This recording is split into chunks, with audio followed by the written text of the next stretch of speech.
Hey, what's going on, guys? Welcome back to another video. Today we're going to be building this in-browser code editor, and we're going to be able to write any sort of code in the browser and then execute it and see the output. So if I add another console log here and click run code, it'll execute the code and we see the output printed. We also get a nice IntelliSense, so if I declare an array and call the map method, we'll see the description and all the parameters similar to how we see it in VS Code. We can also select different languages like Python or Java, and this works as well. So I could just execute this code and that'll work. Now it's also going to print errors. So if I just type in a variable that doesn't exist, we'll see that error here. Then I could select a new language and rerun the code and see the output. I'll be using the React Monaco editor to build our code editor here. We'll use Chakra UI to style the app, and then the Piston API to execute our code and return the output. We could do that all for free with no setup required. So without further ado, let's get started. All right, so I created a React app using Vite and then installed Chakra UI to get started. I'm going to get rid of all these starting files and set up the Chakra provider.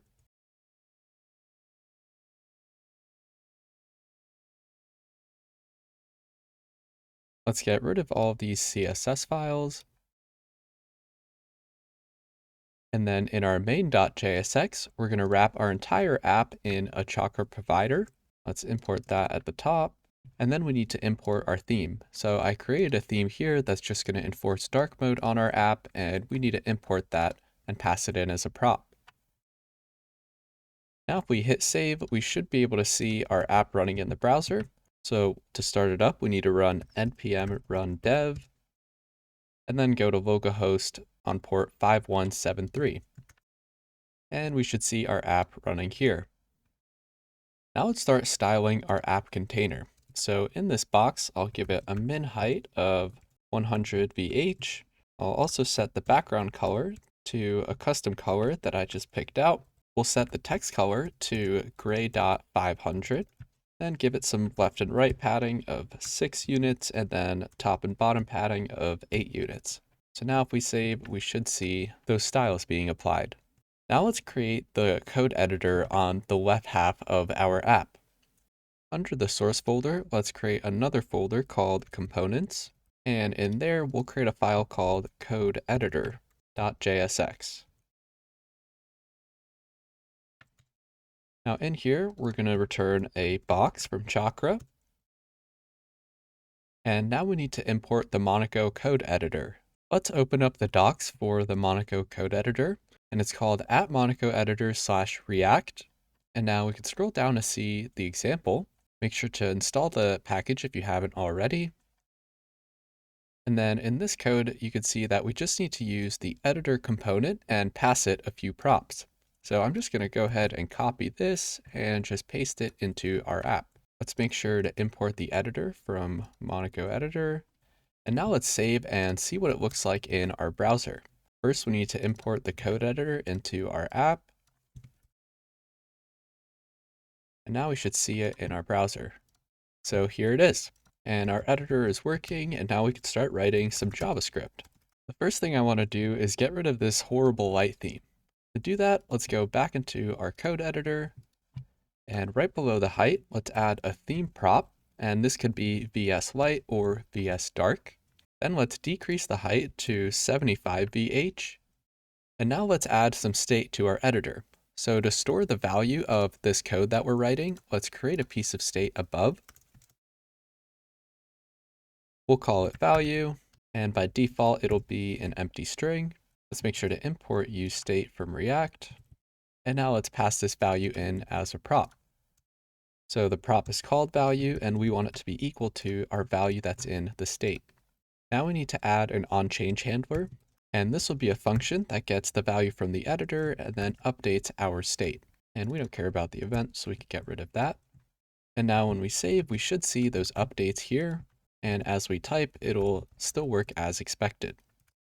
All right, the next thing I want to do is focus the editor when it mounts. So to do that, we need to create a reference to the editor.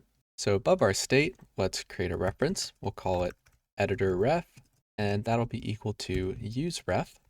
And now we need to define a function that will focus the editor when it mounts. So we could pass an onMount prop, and this is going to be a function. So let's define that function above. We'll call it onMount. And as a parameter, we get the editor. So we could take that in. And inside the function, we're going to want to call editor.current equals editor.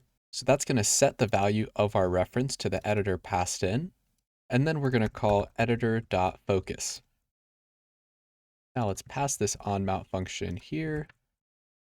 And now if we refresh the page, it should focus our editor. And there we go. Now let's build out the language selector. So let's build out this menu here where you can select a different language and it's going to update the starting code of our editor. Let's go back to our code and under components, create a new file called language selector.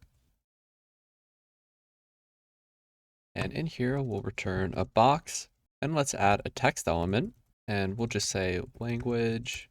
Then let's give it some margin bottom. We'll set that to 2 units and set the font size to large. Below the text component, I want to add a Chakra menu. So let's open up the docs and on the menu component, let's scroll down to the example. And this is basically what we want. So let's go ahead and copy this code here and just paste it into our app and then update all these imports. And now let's get rid of this right icon prop because we don't need that. And instead of actions, we'll just say JavaScript for now. And now within our menu list, instead of just outputting items like this, I want to create an array of languages and then just loop through them and output them. So under the source directory, let's create a file called constants. And from here, I'm going to export a constant called language versions. And this is going to be an object with key value pairs where the key is the language and the value will be the version. These versions that I've defined here are specific to what the Piston API accepts, and I'll show you that later in the video. Now let's take this object and create an array of all of these keys and values. So right at the top, I'll just do const languages. That's going to be equal to object.entries, and then we're going to pass in the language versions object. So this variable will now be an array of arrays, where each item in the array will have the key and the value. Now let's take this languages variable and loop through it down here. So basically we're going to map through each item and we're going to get the language and the corresponding version, and then we're going to output a menu item. We'll display the language and then right after, let's add a space and then display the version. So we'll create another text element and give it some styles. Make sure to close that out. And we'll just add the version right next to it. Let's also change this color to gray.600. And now let's save and see how it looks in our app. We'll take the language selector, import it in our code editor. And now see how it looks like in the browser. So here are all our options and the corresponding version. Now let's hook up this menu to a piece of state. So when we select a language, our code editor here will update to reflect the language that was selected. To do that, let's go back to our code editor component, and right below the value, let's add another piece of state, and we'll call it language. And by default, let's just set it to JavaScript, since that's the first item in our list. Now this code editor component will have the language state, and we're going to pass it down to our language selector. So let's pass this language as a prop. So when an item is selected from this component, we want to update this language state. So let's declare a function here called onSelect, and it's going to take in a language, and then we're going to call setLanguage and just pass in that language. Now let's pass this onSelect function into our selector component and wire up this component to this piece of state up here. So we'll take the language and onSelect. So let's destructure the language and the onSelect function. And instead of hard coding JavaScript here, let's just output the active language that's in the state.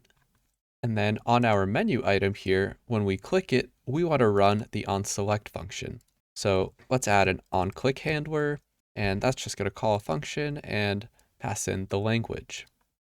So now that we're updating the actual language state, let's go back to our code editor and hook up the actual editor component to the active language that's selected. So let's get rid of default language and just pass in language.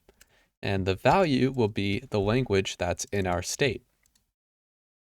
So now if we hit save, as we change the language, we should be able to write in the code editor with whatever language is selected.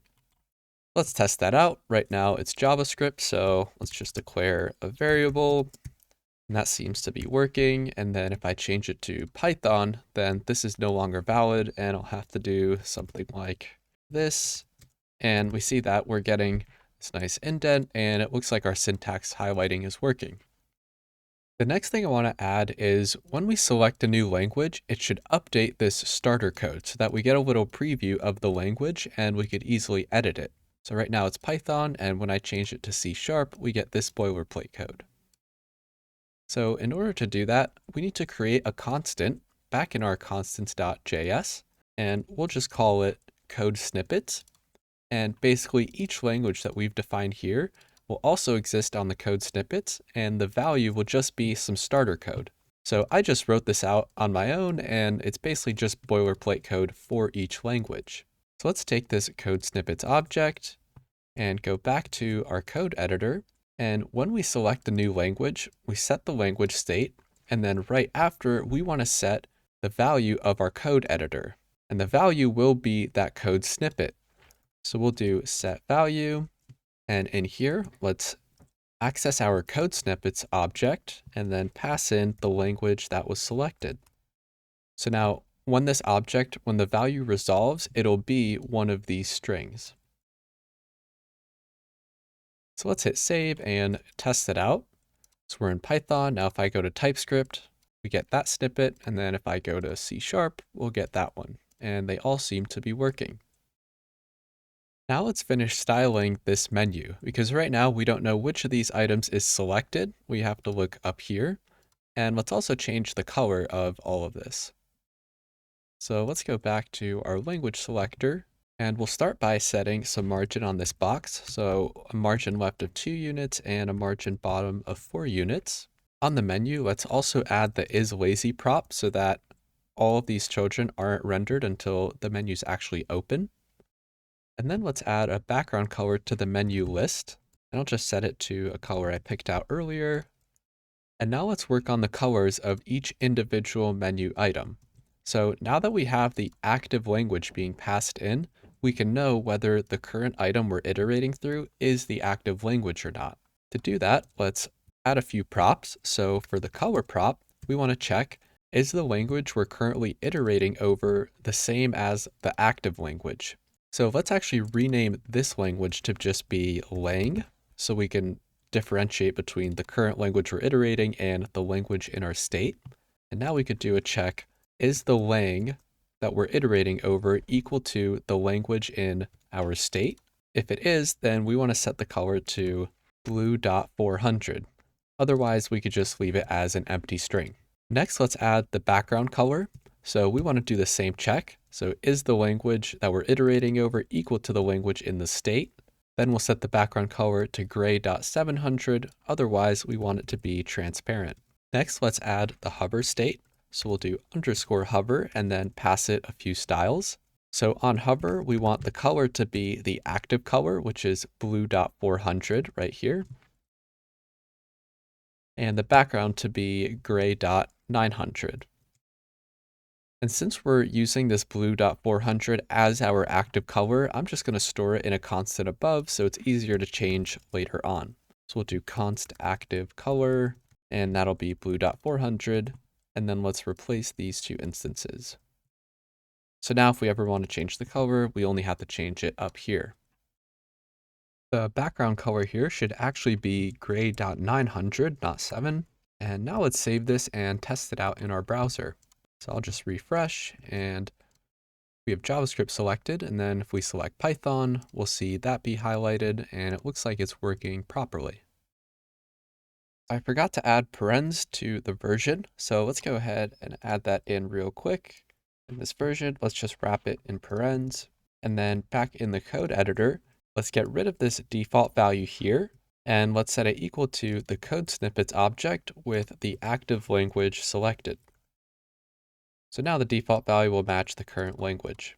Now let's just retest this and make sure nothing broke. We see that's being displayed properly, and it looks like it's working as expected. So that wraps it up for the code editor portion. Now let's work on this output box. So this side of the screen is going to be responsible for taking the contents of the editor, sending it to the API, and just displaying the output result of that. So let's start by splitting the screen into two halves and creating this output box. Back in our code, let's go to the code editor, and right above this language selector component, let's create an H stack. And this is a horizontal stack. We'll set the spacing to 4. Inside the stack, we'll add a box and we'll set the width to 50%. And now let's move our language selector and our editor components to live inside this box with a width of 50%. And if we save this, we should see that it now only takes up 50% of the screen. And there we go. So now we have all of this space to add our output box. Under components, let's create a new file called output.jsx. And in here, we're going to return a box. And we'll also set the width to 50%. Then we'll add a text component. We'll say output for its children, and then let's add a few props. So we'll set the margin bottom to 2 and the font size to large. Below the text element, let's add a button component. And inside the button, we'll just say run code, and then add a few style props. We'll set the variant to outline, the color scheme to green. We'll give it a margin bottom of 4 units.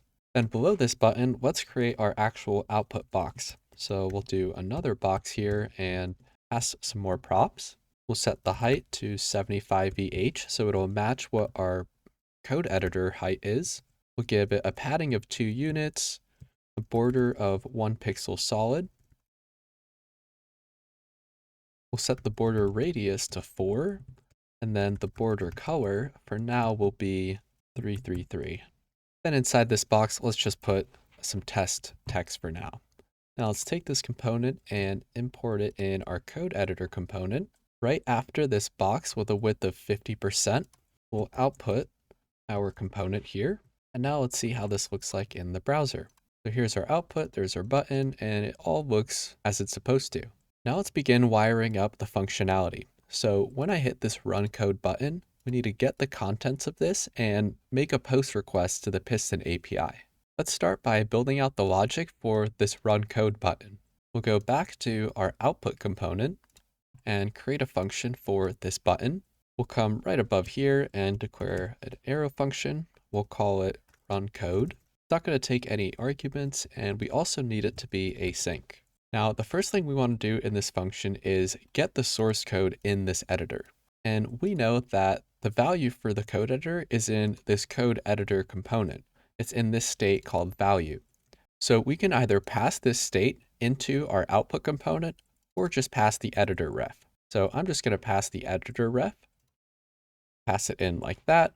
And we also need to know what language is selected. So although we have the source code, we need to know the language as well. So let's also pass the language in the state. I'll copy that, and right after the editor ref, we'll pass in the language. So now let's take in these two properties in our output component. I'll destructure them here. And the first thing we want to do when the button is clicked is get the source code. So I'll do const source code is going to be equal to the editor ref.current.getValue. And this is going to return the contents of the editor at this point in time. Then we'll do a quick check. If there's no source code, then we just want to return out and not continue on. And now we need to make our API call. So let's wrap everything with a try catch block. Since the API call might throw an error, we want to make sure we catch it here. And now we need to call the API. So before we do that, we need to create the function that will make the request. Under source, let's create a file called api.js. And I'm going to export a constant called execute code. It's going to be async, and it's going to take the language and the source code as parameters. Now, before we can hit the API, I'm going to create an API client. So let's do const API is going to be equal to axios.create. Now we need to pass in our base URL, and that's going to be equal to this URL here. This is on the docs that I'll link in the description below. And now we can use this client to make post requests. So let's go back to our execute code function and get the response. So we'll do const response equals await api.post. And the path to which we post to is /execute. And again, that's in their docs. We open that up here, we go to execute, and here's what the request looks like. So it's to this path, and these are all the properties that we could send in the request body. Now, only a few of these are required, and the rest of these are all optional. So let's scroll down to the actual example, and you can see here is the path, and this is the request body. So we have to send the language, the version, a files array with some content, and this would be the actual code that you want to execute, and then all of these are optional. So let's just take this part from the language up to the files and use that in our code. So as the second parameter to the post method, let's pass an object and paste in those properties. For the language, instead of JS, we want this to be whatever was passed in, and the version is going to be the specific version of the language that was passed in. And we could get that by opening up the constants and using this object. So let's get the language versions, paste that in there, make sure you import it, and then you want to access the current language. So this will end up returning one of these strings. To figure out which versions the Piston API supports, you can go back to the docs, and under runtimes, you could make a get request to runtimes. And if you look at the response of that, it basically returns an array of all the languages it accepts and then the version that it accepts. So I looked up all these languages beforehand and built out my object here based on the versions they support. In a real world app, you probably wouldn't want to hard code them like this because if the API updates, then you have to update your code. So ideally, you'd want to fetch all of these languages beforehand and then use these to build out the menu item here. And you'll have all the versions dynamic to be whatever the API returned. So for now, we'll just leave it hard coded. Let's get back to our post request. So now that we have the version being set, we don't actually need the file name. And for the content, instead of this string, we want it to be the source code that was passed in. So now let's take this response and return the response.data, because Axios wraps this whole API call, and on the response object, it has a data prop which actually returns the response body. So now let's use this execute code function in our output component. So we'll go back in here, and in our try block, we want to run that function. So let's do await execute code. Make sure to import that. We'll pass in the language that is from our state up here and the source code that we got in this line. Now let's give this a save and pass this run code function to our button click handler. So we'll just go and define the onClick handler, pass in run code, and let's test this out in our browser. So we have JavaScript selected, and we should see this console log being printed out. And I'm also going to open up the network tab so we could see all that traffic. Now let's hit run code, and there's our request going through. And if I open it up, we'll see that the API responds with this object. And there's a language, which is the language we sent with the version, and then a run property. And inside this run property, we have the results of our function. So we have the output that was printed, we get the standard error or the output, and now we just basically need to take this response, get the run property, and set the output to whatever output the API returned. And if there was an error here, we want to make sure to also display that to the user. So let's destructure this run property and get the output here. Back in our code, let's destructure run, and we'll just rename that to result. And now we need to set some sort of output state. So in order to do that, we need to create above. So let's create a piece of state and we'll call it output. By default, it'll be null, and make sure to import use state. And right after we get the result, let's call set output and pass in the result.output. So again, result.output is going to be equal to this run.output here.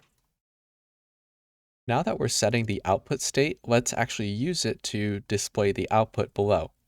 So let's scroll down, and instead of hard coding test, let's do a ternary. So if the output exists, then we'll display it. Otherwise, we want to display this text here. So click run code to see the output. I'm just going to copy this over.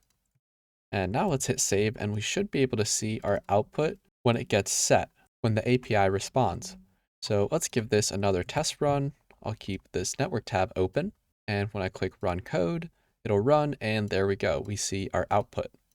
Now let's try selecting a different language like Java and make sure that that still works. And there we go. And then we'll just do PHP. We'll click run code, and there we go. So this is all working properly now. The last thing we have to do is add proper loading states so we know when the button is clicked, the state of the API call, and whether an error occurred. First, let's add our loading state. So right below our output, we'll create another piece of state. We'll call it isLoading. By default, it'll be set to false. And when this function runs, right before we start this try catch block, we want to set the state to loading. So we'll do set isLoading true. Then it's going to try to run and catch any errors. And at the end, we want to do a finally block. And we want to set the isLoading state to false. So whether it was successful or whether the error was caught, at the end of everything, we just want to set isLoading to false. Now we need to take this state and pass it to our button here. Right above the onClick, let's pass isLoading, and that's going to be equal to that loading state. And now when the button's loading, we should see a little loading spinner, and that's all done through Chakra UI. Now let's handle error states. So if there is an error with our API call, it'll be caught right here in this block. And this would refer to if their API is down or it's not working or we just can't reach it. So for example, if I just comment out one of these properties, we should get an error. And let's go back and we'll just log the error. And we want to display some sort of toast to let the user know that there was an error. To do that in Chakra, we could go above and define the toast. So we'll do const toast is equal to use toast. And back in our catch block here, we can invoke the toast function and pass it some config. The title will be an error occurred. For the description, we want to get the error.message or unable to run code if for some reason there's no message. We want to set the status to error, and that'll make sure that the toast is read. And lastly, we want to set the duration to 6,000 milliseconds, which will just be 6 seconds. Now if we save, we should see the loading and error states.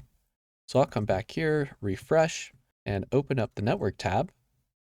And I'm also going to change the network throttling to be fast 3G so we could just see it for a little bit. So there's our loading state, and then it failed with a 400. And again, if we hit it, it's loading and we get the error toast. You could see here in our API response, we see language is required. So that error handling is working well. Now let's uncomment that code and make sure everything still works as normal. So let's refresh and just test this out again. So if I click run code, it loads, and there we go. We'll just select a different language. All right, so it's all working great now. Next thing we need to handle is if there's an actual bug in the code. For example, say I try to use a variable in the code that doesn't exist. When I click run code, we want to display this error, and we do, but we also want to let the user know that it was an error. So for example, we could maybe highlight it as red and set a red border color on this output box. To do that, we need to create a piece of error state and then apply certain styles based on that state. So let's go back to our output component. Right below the loading state, we'll define some error state. We'll call it isError, and by default, it'll be false. Now, when this function runs, say we reached the API successfully, but there was an error during execution. In this result, we have that result.standardError. So we need to check, is the result.stderror defined? If it is, we're going to set error to true. Otherwise, we're going to set it to false. So now that we're setting this state, we want to actually use it down in the output box. So let's scroll down to our output box, and for the border color, instead of hard coding it to be this, let's check, is there an error? If there is, it'll be red.500. Otherwise, we want it to be that previous color. And then let's set the text color. So we'll add the color prop, and again, we're going to check, is there an error? If there is, we'll set it to red.400. Otherwise, it'll just be an empty string. So now our output box is hooked up to our error state, and we should see it red when there's an execution error. Let's go ahead and test that out. So I'm going to change this name variable to something that doesn't exist. Click run code, and there we see our error state. And now if I change it back to name, it should go away. And there we go. I want to add one more improvement before we finish the video, and that's if we have multiple console log statements, you'll see that when it gets printed to the output, it's just all on one line. And in the API response, you'll see when we run this code and it has multiple lines, they're separated by this backslash and an N. So instead of us just rendering out this whole line, we should split this string by these characters and then render them one by one on a new line. So let's go ahead and add that in real quick. Back in our code, we want to go to our run code function. And when we set the output here, instead of setting it to the output string, we want to call the split method. And we want to split on the characters backslash n. So this is going to return an array of all the segments that were returned after the split. So now that our output is an array, we could just loop through it on the bottom and output a new line for each element. So in here, instead of rendering the output, let's render output.bap. And we're going to get the line and the index of that line. And then we'll just return a text element for each line. We'll pass the index as the key and then just put the line as its content. So now if I save this, we should see our output on multiple lines. So let's just refresh this. I'll duplicate this line, click run code, and there we go. Now all the lines are separated. So that's it for this video.